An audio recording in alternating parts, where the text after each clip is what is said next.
Hello everyone, সাজুগুজু করে মায়ের সাথে বেরিয়ে পড়লাম শান্তিপুরে রাজ দেখতে যাবার উদ্দেশ্যে। টোটোতে পাশে বসে থাকা বান্ধবীর আমন্ত্রণেই আমার শান্তিপুরে রাজ দেখতে যাওয়া। ওই আমাকে শান্তিপুরে রাজ দেখতে যাওয়ার নিমন্ত্রণ করেছিল। তারপর মা আর বান্ধবীর সাথে এক এক করে টোটো করে ঘুরে ঘুরে অনেকগুলোই ঠাকুর দেখলাম। আর এই ঠাকুরটা তো বেশ সুন্দর ছিল।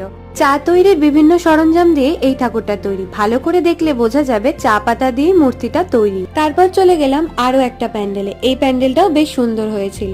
এটা ছিল আমার শান্তিপুরে দ্বিতীয়বার রাজ দেখা। এর আগেও বেশ কিছু বছর আগে গেছিলাম আর এই বান্ধবীর সাথেই সমস্তটা ঘুরে দেখেছিলাম। তারপর চলে গেলাম পুতুল নাচের থিমে তৈরি এই প্যান্ডেলটায়। এটাও বেশ সুন্দর একটা থিম। শান্তিপুরে রাসের সময় বেশ সুন্দর সুন্দর প্যান্ডেল হয়। আমার তো ঘুরে ভীষণ ভালো লেগেছে। আসছে বছর আবার যাব, কারণ আমি আবারও বান্ধবীর থেকে অ্যাডভান্স নিমন্ত্রণ পেয়ে গেছি। দেখা হচ্ছে পরের ভিডিওতে। আপাতত টাটা সকলকে।